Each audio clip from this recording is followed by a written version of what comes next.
On retrouve tout de suite l'invité de la semaine de Radio CHU. Vous écoutez Radio CHU avec Didier Terse et je reçois ce matin le président Alain Degène, président de l'Alliance française de Bordeaux-Aquitaine. L'Alliance française est une sorte de vieille dame, mais en réalité qui n'a jamais paru aussi jeune et aussi vivante. Si j'ai bien compris, Alain Degène, en lisant quelques chiffres, il y aurait aujourd'hui dans le monde plus de 800 alliances françaises réparties sur les 5 continents. Est-ce que cela signifie que ce sont autant d'écoles où, de par le monde, on apprend la langue française et un peu, je pense, la culture française ? Bonjour, monsieur Terse. En effet, l'Alliance française est la plus grande école de français de France. C'est même plus que 800, c'est 900 établissements répartis dans le monde entier avec 550 000 étudiants qui fréquentent ces établissements. Donc oui, c'est la plus grande école de langue française. Alors, j'apprends aussi, avec beaucoup d'étonnement, que certains pays, comme le Pérou, il y a, je crois, une dizaine ou une quinzaine d'alliances, autant en Chine, autant en Russie. Pourquoi, j'allais dire, cet engouement pour la langue française dans certains pays, peut-être un peu inattendu ? Alors c'est vrai que l'Amérique du Sud est un peu notre vaisseau amiral, et c'est vrai que ce sont eux qui, les premiers, ont investi dans la création d'alliances françaises. La première alliance française, d'ailleurs, je crois que c'est celle de Barcelone, en Espagne. Très bien.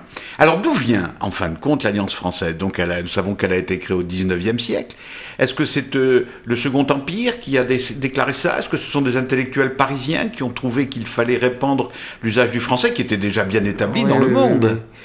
C'est-à-dire après la défaite de 70, après la colonisation, nos hommes politiques ont pensé qu'il fallait remettre en lumière un petit peu la langue et la culture française. C'est comme ça que donc des personnalités éminentes, comme Pasteur, Jules Verne, Ferdinand de Lesseps, Cambon, Armand Collin, ont décidé en 1883 de créer cette alliance française. Alors, ils ont fait un pari extraordinaire. Ils ont fait le pari que des habitants dans les pays lointains hors de France défendraient aussi bien que nous, sinon mieux, notre langue et notre culture française. Et ils ont gagné ce pari. Vous dites qu'ils ont gagné ce pari ? Oui. Ça veut dire que la francophonie, quelque part, parce que l'Alliance française est un outil de la francophonie. Tout à fait. Est-ce que ça veut dire que cette francophonie, aujourd'hui, est une réalité ? Non seulement c'est une réalité, il nous faut travailler pour qu'elle le devienne plus encore, mais dans le mondialisme inhumain qui est en train de vivre, la francophonie est un moyen de la rendre plus humaine. Et nous nous y attachons tous les jours avec l'Organisation internationale de la francophonie, qui est membre d'ailleurs dans le conseil d'administration de la Fondation Alliance française. Est-ce qu'il faut partager cette idée qui est assez souvent répandue, que l'anglais serait devenu, j'allais dire inévitablement, dans le monde, la langue des affaires, et que le français resterait, d'une certaine façon, la langue de la culture ? Le fait que l'anglais soit quasiment obligatoire chez tous les jeunes dans le monde entier est une évidence. Mais c'est l'anglais de base, c'est l'anglais facile, c'est l'anglais qui permet les premiers contacts. Et c'est vrai que la langue française reste quand même, avec cet atout de culture, de lumière, qui reste de nos grands auteurs. Et lorsque je me déplace à l'étranger, lorsque mes collègues se déplacent à l'étranger, nous le ressentons à chaque fois, lors des rencontres avec les gens des pays dans lesquels nous sommes. Alors, Alain Degène, j'aimerais vous lire une phrase que j'ai trouvée dans le journal Le Point, récemment, et qui a été dans un texte qui est écrit par l'écrivain Guy Sormand. Il dit exactement ceci. Il parle de l'influence de la France aux États-Unis, dit-il, beaucoup plus forte qu'on ne pourrait le croire. Et il ajoute, autre symbole de cette influence, les alliances françaises. Associations privées soutenues par leurs adhérents et des mécènes locaux Une centaine d'alliances françaises sur tout le territoire américain, conçues au départ pour enseigner notre langue, elles sont devenues des centres culturels vivants pour le public américain. Je pense que ça doit vous faire chaud au cœur d'entendre ou de lire cela, venant quand même d'une plume importante. Est-ce que c'est cela aussi ? Chaque alliance française serait en quelque sorte un centre culturel français dans le pays où elle est ? Tout à fait. Une alliance française n'est pas uniquement une école de langue, c'est aussi et surtout un institut culturel. J'étais récemment à Johannesburg, en Afrique du Sud, et la présidente de l'Alliance française à Johannesburg me disait que, justement, l'Alliance française était le lieu où tous les Africains chassés de leur pays venaient parce qu'ils y trouvaient un espace de liberté pour retrouver un petit peu d'espoir. Donc, c'est vrai, chaque Alliance française est surtout un institut culturel. Est-ce que de là on peut conclure que certains pays lointains, comme les Russes qui habitent dans la Sibérie asiatique, ou comme les Chinois qui sont, j'allais dire au fin fond, c'est négatif de ma part, mais qui sont vraiment des Chinois de la Chine continentale, est-ce que ces gens-là qui vont dans les alliances françaises sont attirés aussi par la culture française et ont envie finalement de lire les livres en français ? Est-ce que c'est ça, l'amour ou l'envie d'apprendre le français ? Mais bien sûr, notre culture est toujours à leurs yeux une culture d'excellence. Ils connaissent bien souvent nos auteurs mieux que le Quidam français, et c'est un attrait évident. Lorsque j'étais au ministère des Affaires étrangères en tant qu'attaché culturel, et il m'arrivait de rencontrer mes homologues américains justement pour en parler, ou canadiens, ou de tous les pays, et j'ai ressenti ce regard admiratif devant ce que nous représentions à travers notre culture, notre langue, nos écrivains, nos artistes, notre cinéma, la danse, la peinture. C'était un régal, bien sûr. Nous allons prendre une première pause musicale. Vous avez choisi une valse de Chopin et nous allons l'écouter en pensant que ce fut en quelque sorte le plus francophone de tous les musiciens polonais.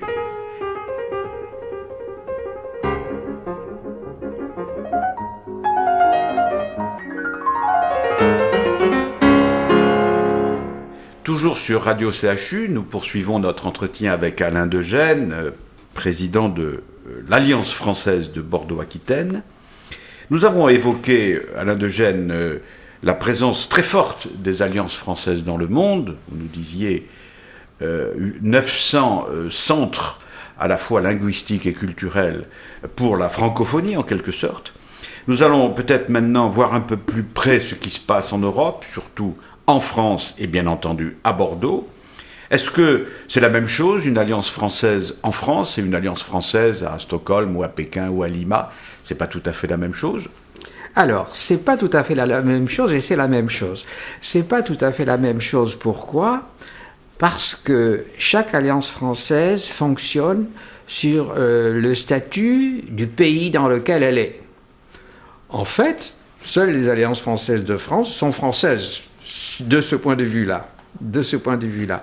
Mais après, les valeurs qu'elles défendent, la présentation de la culture et de la langue, c'est la même chose.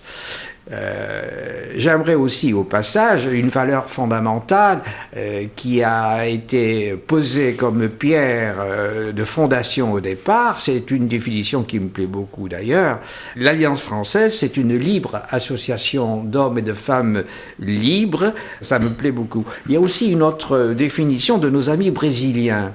Nos amis brésiliens ont dit l'Alliance française s'est fondée sur toute la surface du globe des établissements où, sans distinction de nationalité, d'âge, de sexe, de conditions de fortune, de couleur ou de race, sera enseignée la langue dans laquelle ont été écrits pour la première fois les droits de l'humanité. Celle-ci me plaît beaucoup aussi. Et ce sont nos amis brésiliens qui l'ont définie. C'est plaisant pour nous Français parce que ça renvoie un petit peu aux valeurs du siècle des Lumières, quoi, et qui a un peu éclairé, entre guillemets, un peu éclairé le monde, en tout cas une partie du monde. Tout à fait.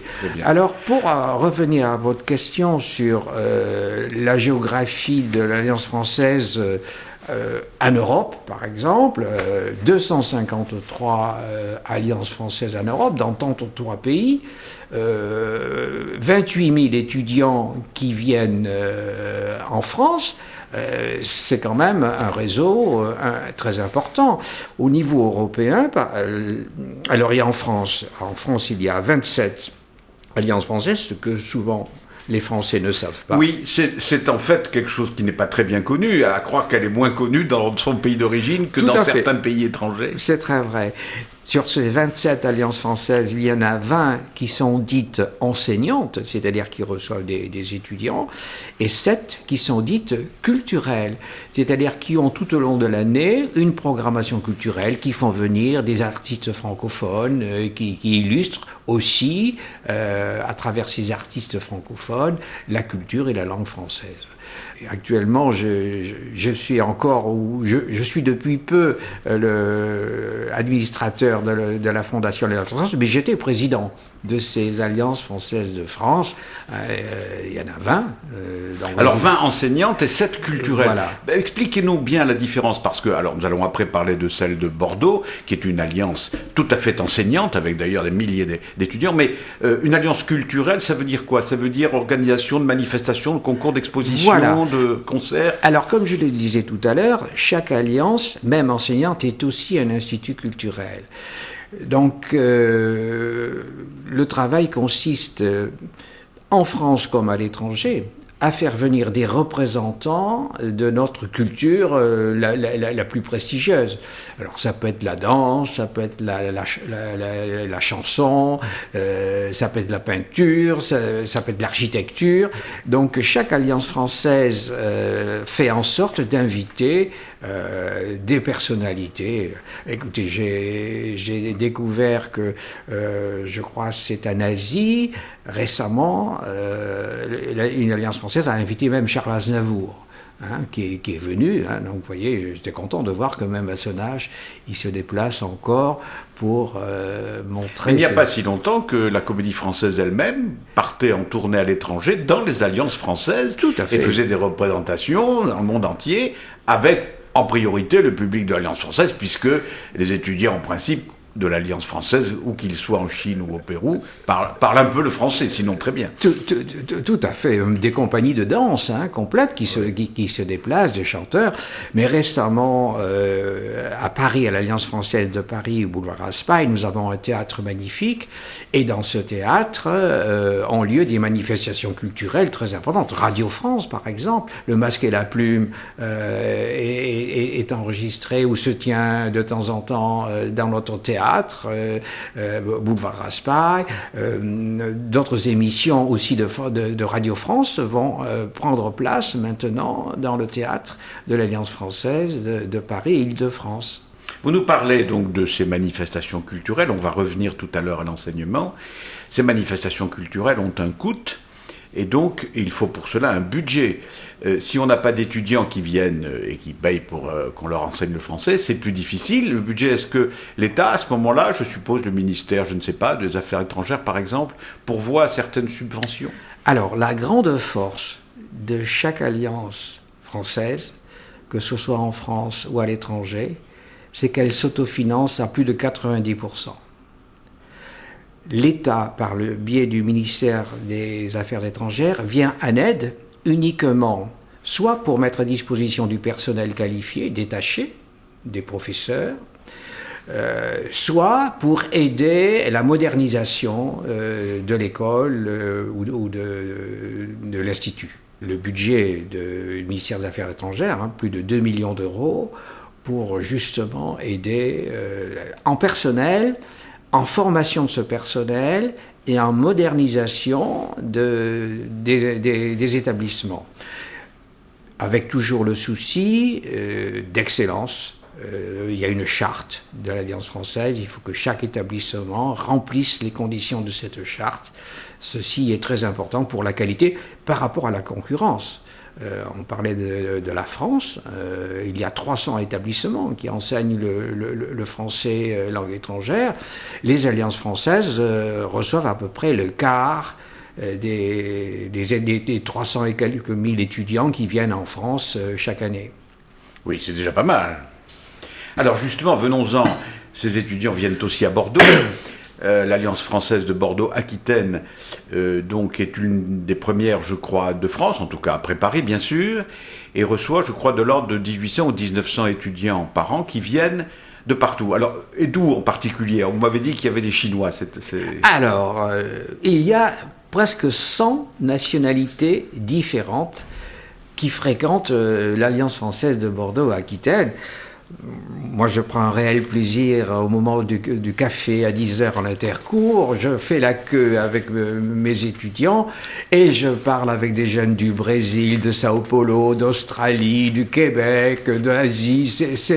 C'est un monde qui est là, chez nous, dans nos couloirs. C'est un grand bonheur. Oui, alors on a 1900 étudiants différents, 1800 et quelques. Bon, l'objectif que je demande à notre directrice, c'est d'atteindre les 2000 étudiants, très, très prochainement. Et elle s'y attache, je pense que nous y arriverons très, très, très prochainement. Et alors, c'est vrai que cette Alliance française de Bordeaux est aussi un institut culturel. Il y a un projet qui me tient beaucoup à cœur et dont je suis le plus fier de l'Alliance française de Bordeaux, c'est la valeur humaniste de l'Alliance française. On en a parlé tout à l'heure dans les définitions de nos amis brésiliens. Et grâce à un ami que je peux nommer aussi, c'est le docteur Laché, on a pu sauver une vie supplémentaire à l'Alliance française de Bordeaux. Certes, c'est pas l'objectif premier de l'Alliance française qui est de défendre la langue et la culture française, mais les valeurs humanistes, je tenais à ce qu'elles soient concrètement illustrées. Et avec mécénat chirurgical. La vie d'un enfant, je crois. Pardon ? La vie d'un enfant. La vie d'un enfant. Vous savez, ces enfants qui, dès la naissance, ont un problème cardiaque très très grave, c'est-à-dire que si on ne les opère pas, ils sont voués à la mort. Et avec mécénat chirurgie cardiaque, nous avons pu sauver une vie de plus, une petite fille du Sénégal qui s'appelle Yasmine. Mon bureau d'ailleurs porte le nom de Yasmine, puisque nous avons eu le plaisir de recevoir cet enfant après son opération. Nous lui avons fait visiter notre Alliance française, c'était un grand bonheur. Là, c'est une belle aventure, c'est je crois un des projets dont je suis le plus fier. L'Alliance française de Bordeaux apprend donc la langue française à des étrangers. Le mot étranger est à prendre ici à son vrai sens et non pas avec un sens, avec une connotation péjorative, loin de là, au contraire. Comment ça se passe concrètement? Ils viennent pendant 3 mois, 6 mois, 1 an, ils viennent et ils sont, n'est-ce pas, ils écoutent des professeurs. Il y a donc des professeurs assermentés qui sont chargés d'apprendre, qui ne sont pas des professeurs de français comme on en trouve au lycée ou à la faculté. Ce sont des professeurs de français qui enseignent le français comme une langue étrangère à des gens qui ne sont pas français. Est-ce qu'il y a une formation pour cela? Qui sont ces professeurs? Alors, d'abord, tous nos professeurs sont au moins titulaires d'une maîtrise de français langue étrangère. Certains en ont 2, avec en plus d'autres diplômes. Ça, c'est c'est l'obligation pour respecter les critères de qualité. Je dois dire que notre alliance est labellisée, c'est-à-dire reconnue comme ayant l'excellence dans tous les critères, que ce soit les locaux, l'enseignement, la formation, la gestion. Nous sommes peu d'alliances françaises, même en France, à être labellisés au maximum sur tous les critères, et là aussi, nous nous en réjouissons.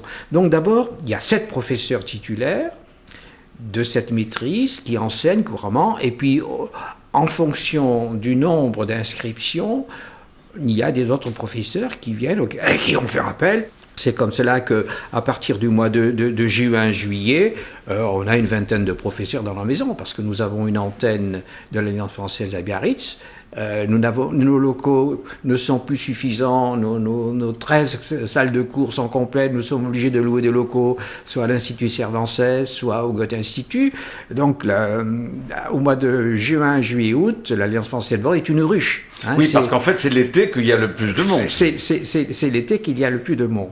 Alors, pour répondre aussi à votre question, le séjour le plus large, c'est en général 1 mois. Les étudiants qui viennent, la majorité, c'est 1 mois. Mais ça va de 1 mois à 3 mois, quelquefois 6 mois, pour les individuels. Mais nous recevons aussi des groupes qui viennent avec leurs professeurs quelquefois, et donc ces groupes restent en général 1 mois. Ceci est très important. Nous recevons aussi, et là, le président de Bordeaux en est très fier, depuis plusieurs années, des diplomates anglais. Il se trouve, vous voyez, bien sûr, l'Angleterre, il y a le Brexit, mais il se trouve que leurs diplomates, avant de prendre leur poste, viennent à l'Alliance française de Bordeaux pendant 3 semaines pour consolider leur maîtrise de la langue française. Ah oui. S'ils sont nommés dans des pays francophones. Et vous le savez très bien, M. Terce, puisque vous avez eu le plaisir, comme moi, d'accompagner le dernier ambassadeur de Grande-Bretagne qui a pris ses fonctions à Paris il y a quelques mois de cela. Et ça fait il y a une trentaine de diplomates que l'Alliance française a reçus maintenant, ce qui veut dire que nos professeurs, j'ai tenu à ce que quelques professeurs aient une formation spécifique pour travailler avec ces diplomates. Il est évident qu'on n'enseigne pas la langue française aux diplomates, tout comme on enseigne la langue française à l'étudiant qui vient tout simplement. Donc voilà, nous avons cette qualité et cette compétence-là. Et puis deuxième exemple qui montre aussi la qualité et l'excellence de notre établissement, nous avons remporté un marché avec les cadets de la marine saoudienne. Incroyable. Alors moi, ça me touche d'autant plus que j'ai eu le plaisir d'être en poste en Arabie Saoudite comme attaché culturel à Jeddah pendant 4 ans. Il se trouve que le conseiller culturel à l'ambassade d'Arabie Saoudite à Paris est un de mes anciens élèves lorsque j'étais à Jeddah. Bref, je suis très heureux d'avoir ces cadets saoudiens dans notre établissement, qui sont là pour 3 mois. Et d'ailleurs, ce soir, on reçoit les officiers saoudiens en présence d'officiers français. Le président de la base de Mérignac sera là pour honorer. Je vais leur remettre, j'ai choisi pour eux d'ailleurs, des poèmes, des citations de langue française sur le thème de la mer, des marins, de la vie. Et donc ils vont avoir un petit recueil avec une lettre personnelle pour les complimenter et les féliciter d'investir dans notre belle langue française. C'est un peu un instrument de fraternité internationale à ce niveau-là, la langue française. Tout à fait, bien sûr. Alors, est-ce qu'on pourrait essayer, indépendamment des diplomates ou indépendamment des cadets de la marine saoudienne dont vous parlez avec intérêt, est-ce qu'on pourrait définir un peu le profil de l'étudiant classique qui vient, alors je ne sais pas, de Madagascar, de Chine ou d'ailleurs, qui vient à l'Alliance française de Bordeaux, un peu quel est son âge, est-ce qu'il veut devenir lui-même professeur de français dans son pays, est-ce qu'il veut simplement par intérêt personnel, est-ce que ça lui sert dans son travail? Alors, la majorité des étudiants qui viennent chez nous sont des jeunes entre 18 et 30 ans, je dirais. C'est la majorité. Mais on a aussi des vétérans. Je me souviens d'une Américaine qui avait 70 ans passés et qui faisait toutes les sorties culturelles dans Bordeaux. Elle a escaladé la dune du Pilat, elle avait une forme extraordinaire. Donc, on a un petit peu toutes les catégories, mais le noyau dur, le cœur, c'est ce créneau dont je viens vous parler. Alors pourquoi viennent-ils d'abord à Bordeaux ? Parce que l'image de Bordeaux maintenant est telle au niveau international qu'on en bénéficie. C'est grâce au vin ? Alors, il y a à la fois le vin et puis non, je crois que la ville a su donner une image, quand on voit la transformation de la ville de Bordeaux, l'architecture, la richesse architecturale de la ville de Bordeaux, l'UNESCO, tous les labels que la ville de Bordeaux est en train de rapporter, ça a une incidence sur l'attrait de la ville de Bordeaux. Et donc nous, l'Alliance française, on en bénéficie forcément. D'ailleurs, on travaille en relation étroite avec les relations internationales de la ville de Bordeaux. Un exemple, je suis allé signer une convention à l'Institut français de Saint-Pétersbourg. J'avais M. Juppé à côté de moi. Il avait voulu être là, présent. Il y était pour une autre raison à Saint-Pétersbourg. Mais il avait voulu être là au moment de la signature à Saint-Pétersbourg. Donc cette relation Alliance française de Bordeaux et la ville de Bordeaux est pour nous une relation très importante. C'est utile aussi pour la ville de Bordeaux. Très importante. Donc les étudiants qui viennent chez nous, il y a plusieurs raisons. Alors quelquefois ils viennent parce que on leur a dit, tu sais, il faut aller à Bordeaux plutôt parce que c'est une alliance française excellente. Alors ça me plaît beaucoup. Alors après ils viennent aussi, ils choisissent beaucoup par Internet. Chaque jour, le nombre de consultants sur Internet, sur Facebook, c'est des millions, des milliers, pardon. Et donc, c'est très important. Soit ils viennent pour des études, en effet, soit ils viennent tout simplement pour ce qu'on disait au début de notre entretien, l'image qu'ils ont de notre langue et de notre culture. Donc l'art de vivre et l'art de voilà. Une autre raison fondamentale, c'est cet art de vivre, l'art de la table, l'art du vin. Alors là, Monsieur Thers, vous en connaissez mieux que moi. Pas mieux que vous. Les raisons. Le temps passe et nous allons conclure. Je voulais simplement vous demander si, compte tenu de l'agrandissement assez spectaculaire de notre région Aquitaine, et puisque vous êtes président de l'Alliance française de Bordeaux-Aquitaine, est-ce qu'il est prévu que l'Alliance française, j'allais dire, se disperse un peu plus? Vous avez parlé d'une alliance à Biarritz. Est-ce qu'on pourrait imaginer que dans les Charentes, le Poitou, le Limousin, l'Alliance française de Bordeaux fasse en quelque sorte des petits, au meilleur sens du terme, avec des nouvelles implantations donc dans cette nouvelle et grande région? C'est prévu. J'ai lancé une commission présidée par un de mes administrateurs, ancien inspecteur d'académie, M. Mercier, qui est aussi le président d'Aquitec, donc qui travaille sur la nouvelle région. Et nous sommes en train d'étudier, de voir en effet si nous pouvons étendre l'Alliance française de Bordeaux dans le secteur de la nouvelle région Aquitaine. C'est en cours d'étude. Merci Alain Degène, président de l'Alliance française de Bordeaux, et longue vie à cette alliance. Merci à vous, M. Thers.